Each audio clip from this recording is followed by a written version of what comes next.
I died. I died in prison. A year after my death, Ethan came to the prison to ask me to donate bone marrow to the woman he loves.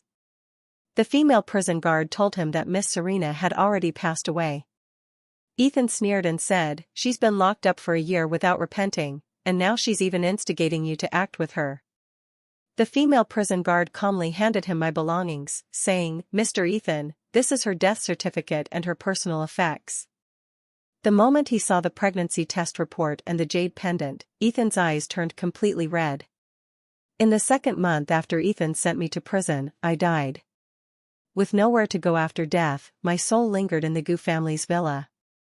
While there, I went to find you. In the study, Ethan was gently comforting someone on the phone. He was dressed in a suit, leaning on the desk. The boy who once did hard labor on construction sites and ate bread has now become the most influential figure in Yancheng. Soon, Ethan hung up the phone, grabbed his coat, and went out. I floated after him. The car stopped in front of a private art building. When Ethan pushed the door open, Vivian happened to stand up from her wheelchair and then fell back down. With tears in her eyes, she looked sadly at Ethan at the door and said, "Brother Ethan, will I never be able to dance again?" Ethan went over and carried her back to the wheelchair, saying, "It's my fault.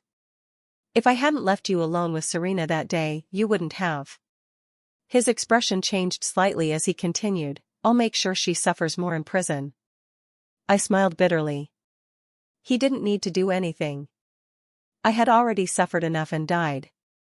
I died in the second month after he sent me to prison, worn out from years of donating blood for Vivian.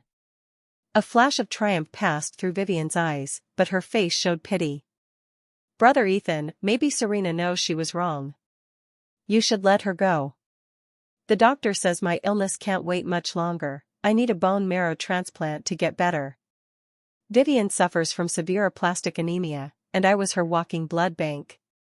In fact, I am the biological daughter of the Xia family. I was mistakenly taken by my adoptive mother and only found by the Xia family at the age of 16. But my biological parents didn't bring me back to be kind to me, they wanted me to provide a constant blood supply for their precious adopted daughter, Vivian. I thought that by donating blood to save Vivian, my parents would show me some love. But every time Vivian cried, they assumed I was jealous and had bullied her. Even when she broke her leg, and it wasn't my fault, she would just say lightly, "Serena didn't mean it," and everyone would believe it was me. Ethan ignored Vivian's request and said coldly, "Keep her locked up longer. When she admits her mistake and apologizes to me, I'll let her out." I smiled bitterly. "Ethan, I can no longer bow my head and admit my mistakes to your Vivian because I am already dead. Ethan and I once had a beautiful and innocent romance. Later, because I was taken back to the Xia family, I had to break up with him. When we met again, he was lying on the ground covered in blood after a car accident. At that time only Vivian and I were on the road. Vivian despised Ethan's shabby clothes and didn't want to save him, nor did she allow me to. Despite her obstruction, I managed to get Ethan to the hospital. But because I didn't have enough money and Vivian refused to lend me any, I had to work tirelessly at part-time jobs to earn the medical fees. Soon after, the head of the Gu group recognized Ethan in the hospital with half a jade pendant. In the following years, Ethan secretly searched for his lifesaver. When Vivian found out, she lied and claimed to be the one who saved him. Not only did she take the credit, but she also blamed me for trying to stop the rescue. Ethan already hated me for breaking up with him heartlessly back then, and with Vivian fanning the flames, his resentment and desire for revenge against me grew stronger. He used my adoptive father's medical expenses to make me beg him, tortured me through marriage, and personally sent me to prison to vent Vivian's anger. While I was dying in prison, he was in the hospital taking care of Vivian, going to great lengths to find her a bone marrow donor. Ethan pushed Vivian out of the dance studio and took a gift box from the car, saying, "Didn't you say you liked this jade pendant? Today, it's yours." Vivian looked at the jade pendant with a gleam in her eyes and asked, "Are you really giving it to me?" He paused for a few seconds, then unfastened the pendant's clasp, saying, "I promised you that I would give you anything you want." Watching Ethan personally put the jade pendant on Vivian, my heart ached faintly. That was my belonging. It was given to me by my grandmother when I returned to the Xia family. In the Xia family, my grandmother was the only one who truly cared for me. She would protect me and stand up for me. But within a year, she passed away, and the jade pendant was the only thing she left me, my only keepsake. Ethan knew how significant this jade pendant was to me, yet he still gave it to Vivian, showing how much he hated me. Vivian touched the jade pendant, unable to suppress her joy, but the next second, she said aggrievedly, "Maybe I shouldn't. If Serena finds out I took her grandmother's thing, she will definitely be angry and retaliate against me." Ethan's face immediately darkened, and he said, "This is also your grandmother's thing, it's just returning to its rightful owner. If she dares to bully you again, unless she wants to stay in prison for the rest of her life." After saying that, he gratefully took Vivian's hand and kissed it gently, saying, "Vivian, thank you for not leaving me to die 6 years ago. As for your leg, I will get the best doctor to help you recover." Vivian paused, lowered her head as if feeling shy, but I knew she was just feeling guilty because the one who refused to save him back then was not me, but her, Vivian. I smiled sadly. With just one lie, she easily took away everything I had worked for. Afraid of being exposed, Vivian quickly changed the subject. "Brother Ethan, it's not that I don't want the jade pendant, but my illness is getting worse, and I won't live much longer. It would be a waste to have it." Ethan held her hand, his emotions unreadable, and said, "Don't worry, the hospital says Serena's bone marrow matches yours. I will make her donate it to you willingly." My heart ached dully.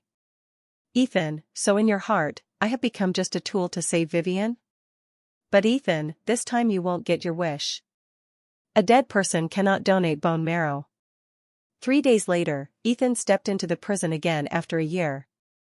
He handed a business card to the female prison guard and said frostily, "I'm here to see Serena." The guard looked at him calmly and said, "Mr. Ethan, she doesn't want to see you. You should go back." The guard's words were what I had asked her to say before I died. Having been drained of blood by the Xia family to save Vivian for so long, my body was already extremely weak. Less than a month after entering prison, Ethan sent someone to draw blood again, and within 2 months, I died in prison. Before dying, I asked the guard to pass on a message: if Ethan came to see me, she should say that I didn't want to see him. The female prison guard sighed and said to me, "Actually, if you just bowed your head to Mr. Ethan and admitted your mistake, he would bail you out." I smiled bitterly. If that were the case, he wouldn't have personally sent me to prison. Besides, there's no point in going out. My adoptive mother remarried, my adoptive father passed away. My biological parents treat me like trash. The only person who loved me, my grandmother, died early. Even the man I love only married me for revenge. There's no place for me out there. The female prison guard truly kept her promise and didn't reveal my death. Ethan frowned, somewhat impatient. "Is this what she said?" The guard nodded. "Mr. Ethan, please go back. Miss Serena won't see you." Ethan didn't believe it. He picked up his phone and called the prison warden. The female guard soon received a call as well. Finally, unable to keep it hidden any longer, she sighed, "Mr. Ethan, actually, Miss Serena has already passed away." Ethan seemed to hear a joke and snorted, "She's been locked up for a year and still hasn't repented. Instead, she's gotten better at instigating you to lie for her. Go inside and tell her, if she doesn't want to leave today, I'll make sure she stays in prison for life." He was convinced that I was colluding with the guards, his face full of anger. The female guard was helpless. "Mr. Ethan, we're not joking. Miss Serena died, and it's been a year. Enough. How much did she pay you to lie for her? She's not sick or anything, living comfortably inside. How could she die so easily?" Ethan impatiently interrupted the guard. He didn't even notice that his voice was trembling as he spoke. My throat felt bitter, but I couldn't say a word. How could Ethan know how many times I had donated blood for Vivian over the past 8 years? How could he know that the medical fees for his car accident were earned by me working day and night with a weary body? All these accumulated over time, and with the pregnancy, even an Iron Man couldn't withstand it. Ethan was convinced that this was a play orchestrated by me and the guards. Seeing that I didn't come out after a long time, his face became extremely grim. He turned and ordered the bodyguards, "Go inside and bring Mrs. out." After saying that, he irritably walked aside to smoke. But the lighter seemed to be against him, refusing to light. He angrily threw the lighter away, along with the unlit cigarette. Soon, the bodyguards came out. Ethan didn't see me and angrily demanded, "Where is she?" The bodyguards trembled. "We can't find Mrs. It seems she really isn't inside." He shouted, "Useless. How could they find me? It's hard enough to find a living person, let alone someone who has died and turned to ashes." Ethan took a deep breath and walked up to the female guard, looking down at her and demanding, "Where exactly did you hide her?" The guard replied as before, "I told you, she has passed away. She's not dead, she was just rescued by someone, right?" Ethan laughed angrily for no reason. The female guard paused. She didn't know how to explain to the man in front of her. They had searched everywhere they could, but he just wouldn't believe the facts in front of him. Vivian, who had come along, was probably worried that without my bone marrow, she wouldn't live long. Anxiously, she said, "Serena doesn't know many people who could have the ability to take her out of prison." Because of this sentence, a glimmer of hope appeared in Ethan's eyes, as if he had found proof that I wasn't dead. Soon, he took the bodyguards to a 7-star hotel. The hotel was where I reunited with Ethan after his car accident. At that time, I was in college and didn't want to ask the Xia family for living expenses, so I worked part-time. The hotel paid well for hourly workers, and customers often tipped, so after working there, I didn't have to worry about living expenses anymore.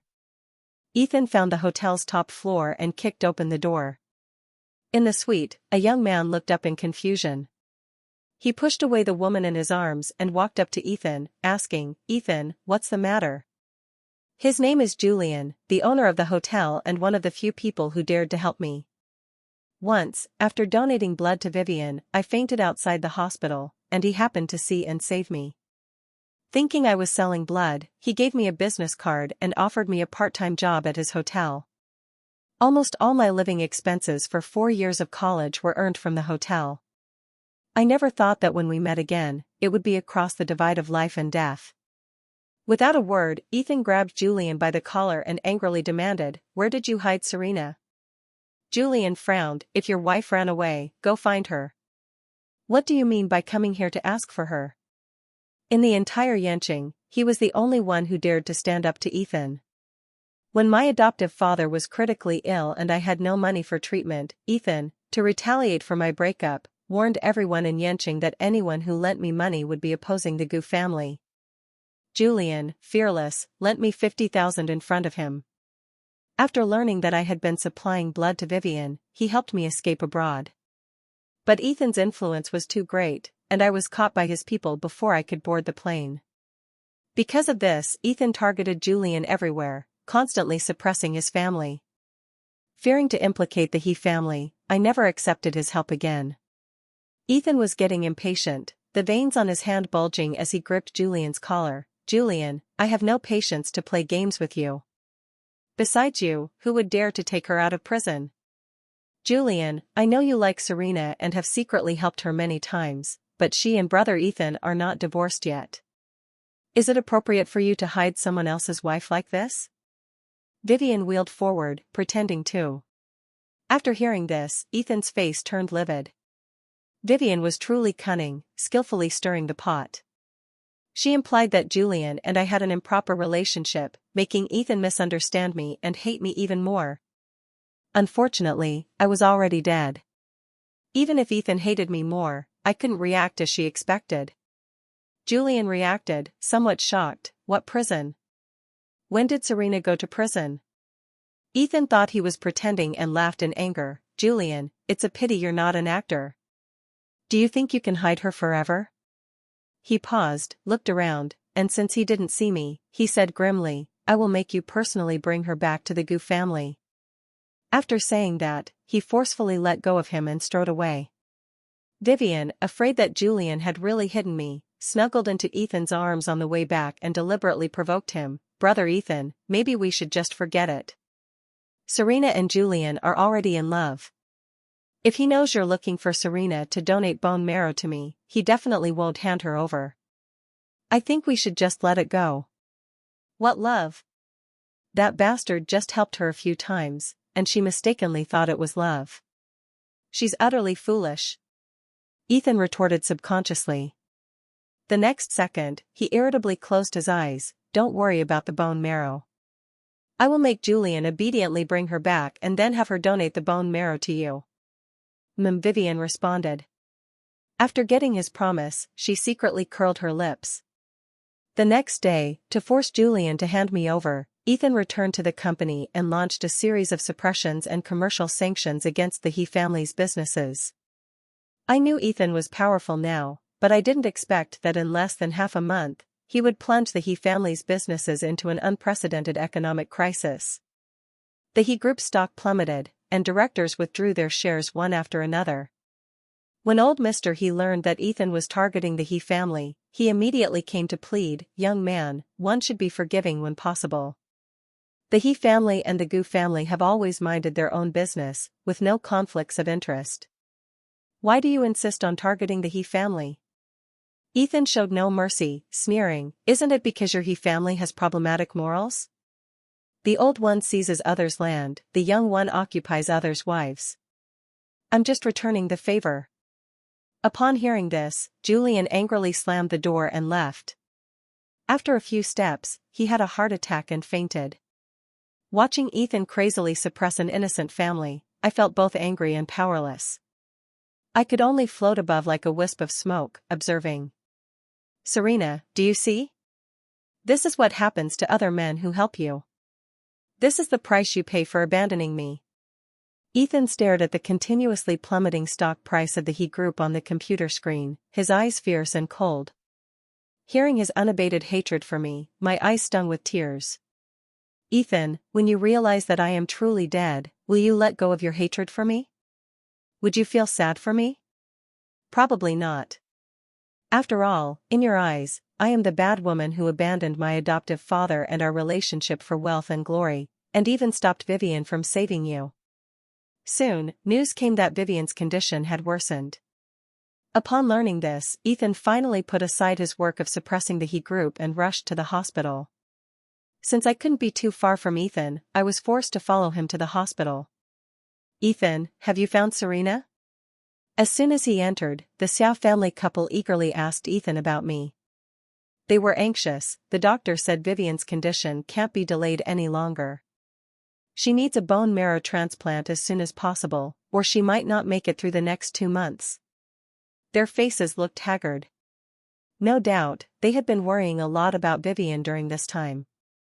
Witnessing again how much they cared for an adopted daughter, I felt a deep sadness. I am their biological daughter, so why could they love an adopted daughter so much but treat me so cruelly? For Vivian, they treated me like her blood bag. Even when I fainted, they never stopped drawing blood from me. Even when I was injured, they never showed any concern. I was like a tool, called upon only when needed. Ethan pursed his lips tightly and didn't answer them. He just strode to the bedside. When Vivian saw him, she quickly grabbed his hand. "Brother Ethan, you're finally here. I thought I would never see you again." She cried like a weeping beauty. But I knew she wasn't crying because she was afraid of not seeing Ethan, but because she was terrified of dying. Ethan patted her back to comfort her. "What nonsense are you talking? I'm here now, aren't I? But the doctor said if I don't get a bone marrow transplant, I might not make it through next month. Brother Ethan, I'm so scared of never seeing you or my parents again." "You'll be fine," Ethan comforted her softly. The next second, his eyes turned sharp and determined. "The He Group won't hold out much longer. In a few days, Julian will obediently bring Serena back." "Really?" Vivian's eyes lit up. Just a moment ago, she looked half dead, but now it was as if she had taken a miracle pill, and her color improved significantly. Ethan said gently, "I've already found the best orthopedic doctor for you. After your bone marrow transplant, he'll treat your leg. Vivian nodded and leaned into the man's arms, smiling sweetly. Seeing this scene, I suddenly wanted to laugh. If Vivian knew that the owner of the bone marrow she had been waiting so hard for was already dead, would she collapse? Thinking of all the harm I suffered because of her in the Xia family over the years, I began to look forward to that day. 3 days later, under Ethan's full suppression, the he group finally couldn't hold on. Soon, Julian came to the door. When I saw him, I was stunned for a few seconds. His face was full of fatigue, with stubble on his chin and bloodshot eyes. Probably during this time, he had been fighting against Ethan's suppression with all his might. But the Gu family's power was overwhelming, and no matter how hard he tried, he couldn't match the Gu family's vast resources. Seeing Julian now, I felt extremely guilty. He had done nothing wrong, yet his family was retaliated against by Ethan. The once proud son of heaven had to bow to reality. He walked up to Ethan, his voice almost pleading, "What do you want to let the He family go?" Ethan sat in the swivel chair, his long fingers tapping rhythmically on the desk, and sneered, "Let the He family go? From the day you took her away, you should have known this would be the consequence." Julian explained loudly, "I didn't take Serena away. I didn't even know when Serena went to prison. Since he helped me escape abroad that time, we had no contact. He didn't know I went to prison, nor did he know that I had died in prison." Ethan refused to believe it. "Besides you, who in Yancheng has the ability to take her out of prison?" He grabbed Julian's collar and punched him. I tried to stop him, but my body passed through them, and I fell hard to the ground. My patience is limited. I don't want the He family's century-old foundation to be destroyed by you. You'd better bring her here today. Ethan issued his final ultimatum. Upon hearing this, Julian suddenly sneered, "You put Serena in prison because of Vivian, right? Now you're desperate to find her because you want to take her bone marrow to save Vivian, isn't it?" He stepped back a few paces, his eyes full of sarcasm. "Vivian is like a cuckoo occupying the magpie's nest. Even if she dies, she deserves it. Didn't you ask me where I hid her?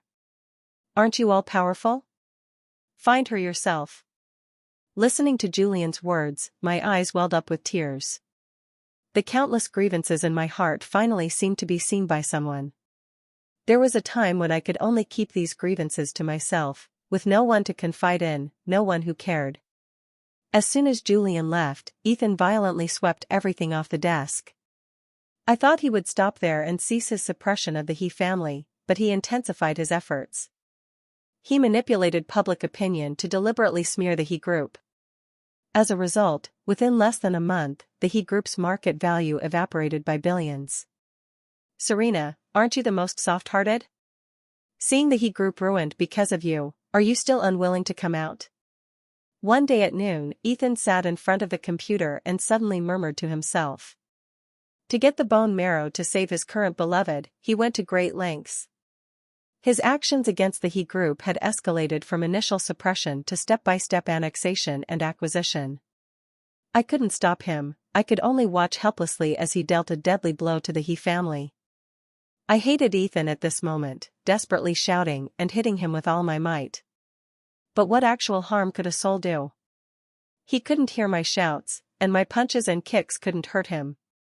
While Ethan was thinking about how to deliver a fatal blow to the He group, after countless attempts, I finally managed to knock a vase to the ground. Hearing the noise, Ethan looked up sharply. I was also stunned, I didn't expect to succeed. Ethan got up and walked over. He stared at the broken vase with a complicated expression and after a long time said to his assistant, "Call the cleaner."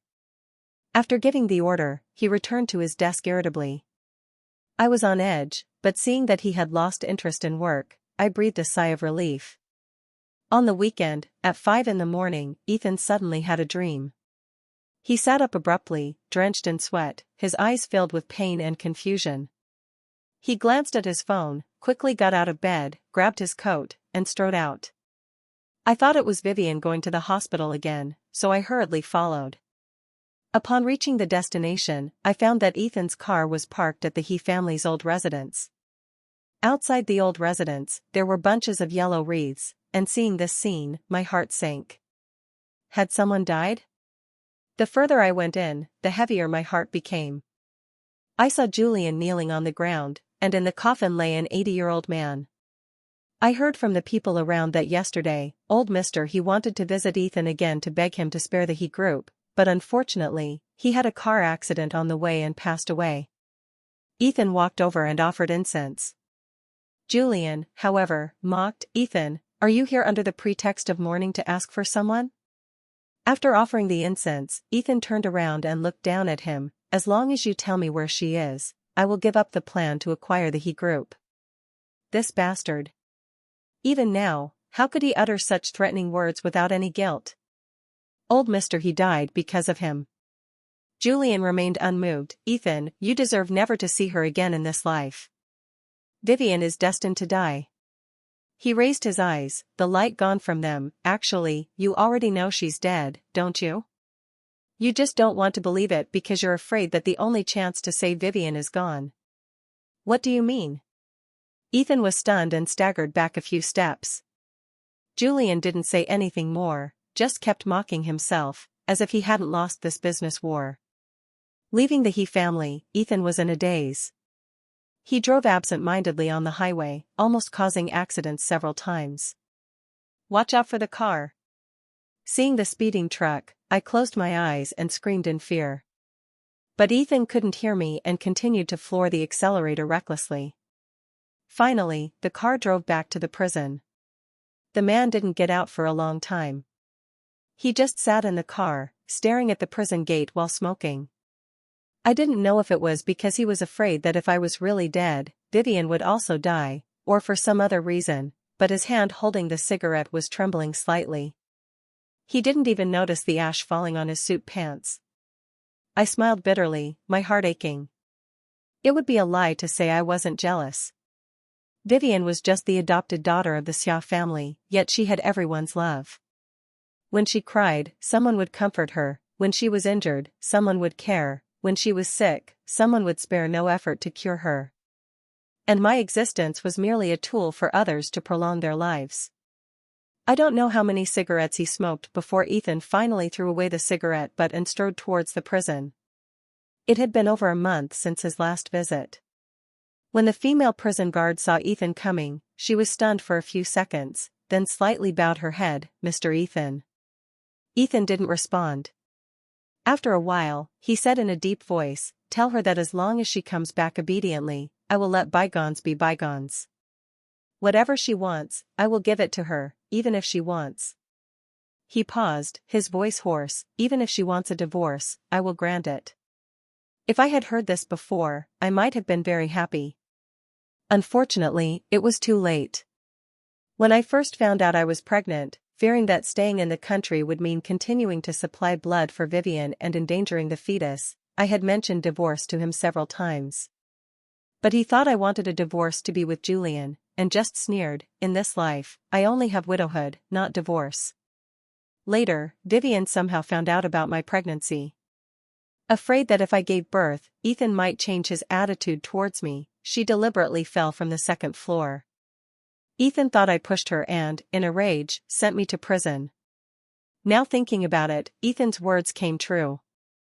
The female prison guard sighed helplessly. "Mr. Ethan, we really didn't hide Miss Serena. She is truly gone." Then she walked into a room and came out holding something. She said, "Originally, I promised Miss Serena that after her death, I would scatter her ashes into the sea. But on second thought, you are her husband, and you have the right to handle her remains." The female guard paused, her voice emotional. "These are her ashes." My eyes widened. I thought the guard had already scattered my ashes into the sea, but she had kept them. I turned back in panic to look at Ethan, only to see him step back 2 steps, his voice trembling. "No, impossible." His throat seemed choked.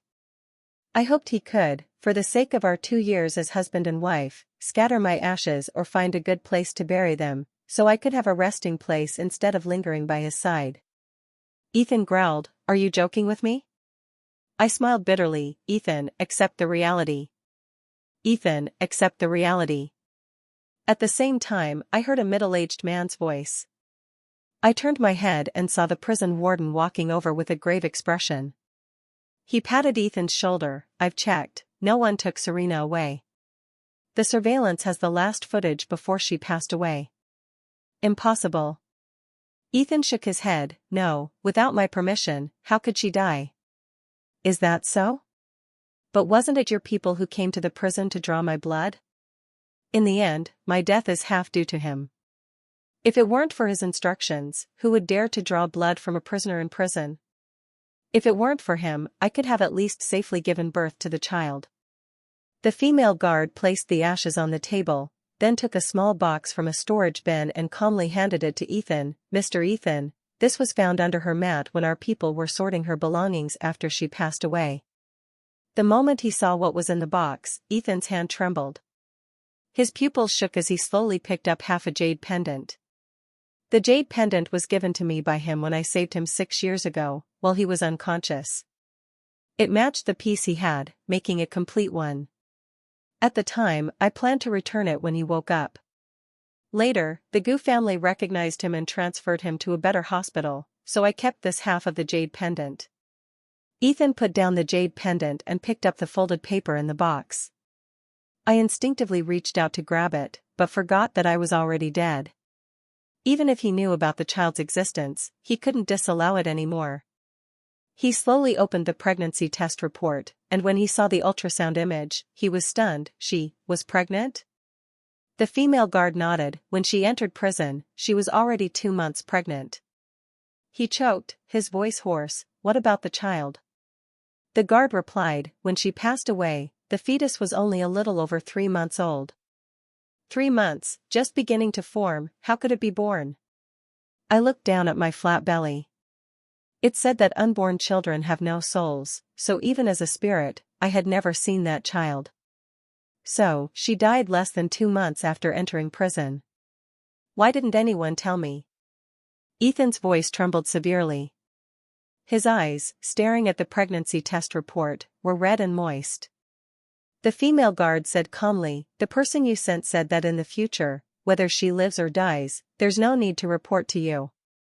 Ethan was in a daze, almost on the verge of collapse. When did I say that? I never said such things. It was said by the person you sent to draw Miss Serena's blood. Draw what blood? Are you saying someone came to the prison to draw her blood in my name? The female guard and I were both stunned. So, it wasn't his instruction? Ethan left the prison, his whole being eerie and terrifying. He drove to the Xia family. When Vivian saw him, she excitedly wheeled over to greet him. Brother Ethan, you're finally here. Where's Serena? Didn't Julian send Serena back? She looked around. Because we both had the rare Rh panda blood type, without my blood to nourish her, she was in poor condition, her face pale. When my name was mentioned, Ethan seemed to be trying hard to suppress some emotion. He took a deep breath, clenched his fist and then released it, asking coldly, is the half-jade pendant I told you about still with you? Vivian was startled, her eyes dodging. Yes, why do you want it? I want to see it. Now? Vivian was greatly alarmed. I stood quietly aside, wanting to see how she would cover up her lie. To get close to Ethan and become the young mistress of the Gu family, she pretended to be the one who saved him. But she didn't know that Ethan's resentment towards me outweighed his gratitude to her. Even knowing who his lifesaver was, he didn't give up using marriage to retaliate against me. I think I forgot where I put it. How about I find it and show it to you later? Vivian said guiltily, her eyes darting. Ethan smiled coldly, all right. Ethan, you know Vivian is lying to you, yet you're still willing to be deceived? I said angrily.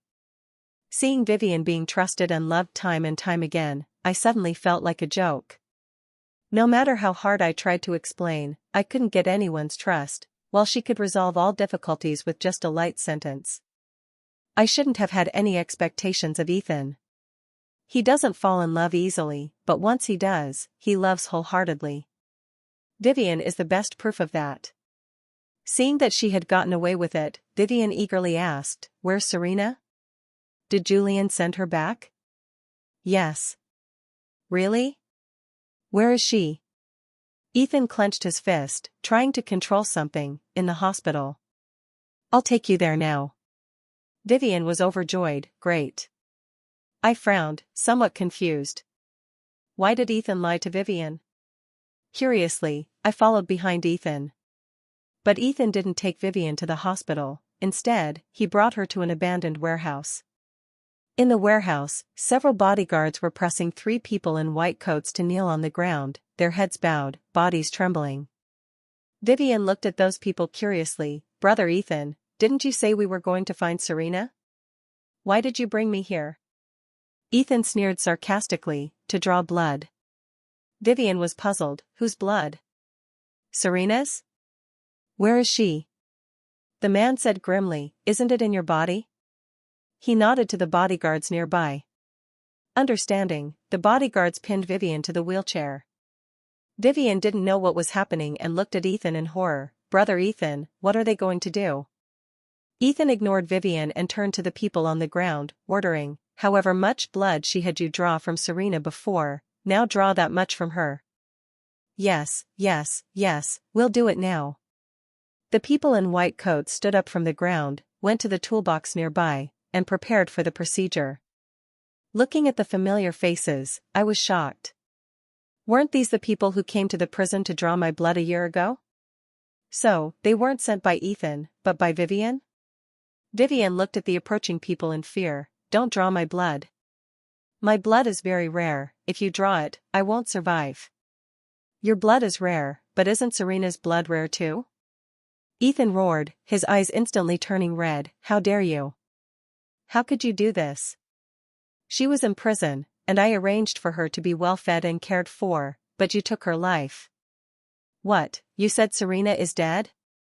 Then my bone marrow. Vivian's eyes widened, the fear of death making her extremely frightened. She struggled, and the next second, she got up from the wheelchair and ran frantically towards the warehouse door. Everyone was stunned, including Ethan. So, she could stand up, her legs were fine. Ethan watched Vivian's fleeing back, his face extremely grim. Bring her back. The bodyguards went over. Vivian hadn't run far when she tripped over something and fell to the ground. The bodyguards caught her and pressed her back into the wheelchair. No, don't draw my blood. If you do, I won't survive. Vivian cried uncontrollably. But she forgot that over the years, I had been pricked by needles countless times. At that time, I begged my parents to stop drawing blood because it hurt. She would gloat beside me, others donate blood without a problem, why are you making a fuss? Ethan snapped, when you drew her blood, why didn't you think that she couldn't survive either? Did you know she was pregnant?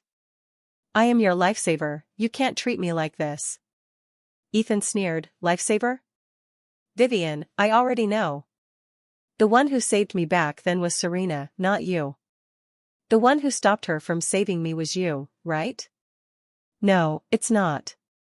Seeing her deny it, Ethan took out the other half of the jade pendant. Didn't you say you forgot where you put this half of the jade pendant?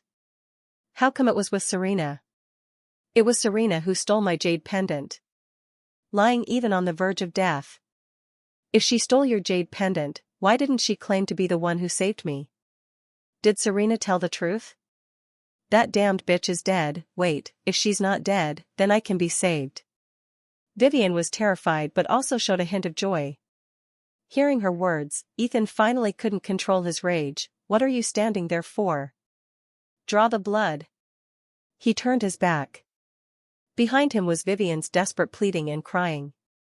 Watching Vivian being forcibly bled, I seemed to return to the time when I was bled in prison. That was the first time I cried because of blood drawing. Because I knew I couldn't bring the child into this world, I cried in despair. Vivian was weaker than I expected. After less than 400 milliliters of blood was drawn, she fainted on the spot. Soon, my parents came over. Seeing Vivian fainted, they hurriedly knelt on the ground. Ethan, let her go. Since Serena is already dead, what's the point of torturing her? Hearing my parents casually mention my death, I felt grief welling up. In these 8 years, they truly never treated me as their daughter. Upon learning of my death, they didn't even shed a tear. Serena is your biological daughter. Ethan couldn't stand it and sternly rebuked, no one is taking her away today. The couple looked at each other and then pleaded, then, before she dies, can you give her heart to my son? Noah is just 1 month away from adulthood, and in 1 month, he can undergo a heart transplant. I shuddered, a chill running through my heart. Suddenly, I understood. No wonder, when I was first brought back home, my brother with heart disease suddenly disappeared. At that time, I thought he had died, so they didn't want to lose Vivian too. So, Vivian's heart matched Noah's, and my blood could nourish Vivian until Noah came of age. So, both Vivian and I were just parts for Noah to survive. No wonder they cared so much about Vivian. Ethan laughed as if he had heard a joke, a sinister laugh, you are such good parents. He muttered to himself, back then, even if you hated and despised me, I should have tied you up and kept you in the old city. My eyes stung with tears. Back then, my adoptive father was already suffering from uremia.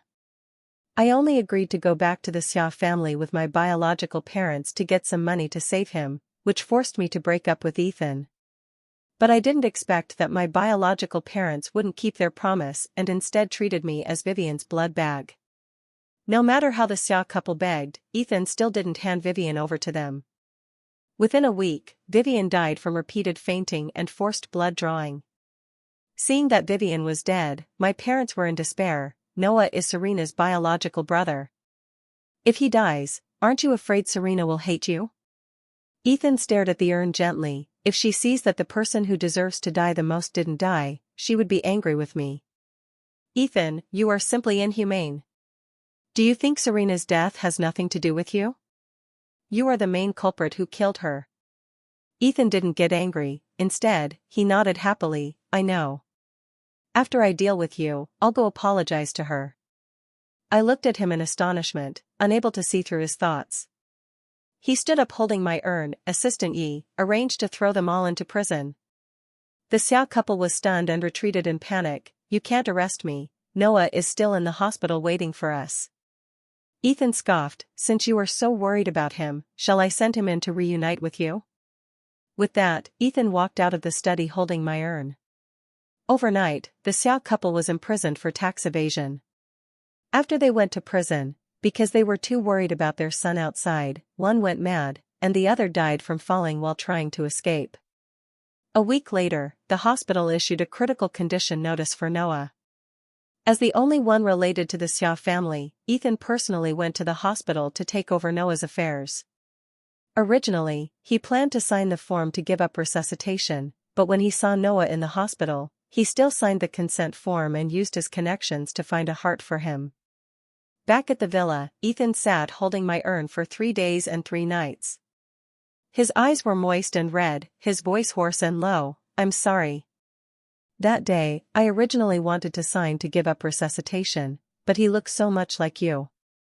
I can't bear to destroy anything related to you. I shook my head, it's okay. Although Noah was the origin of the tragedy, he was unaware. Those who deserved punishment have been punished.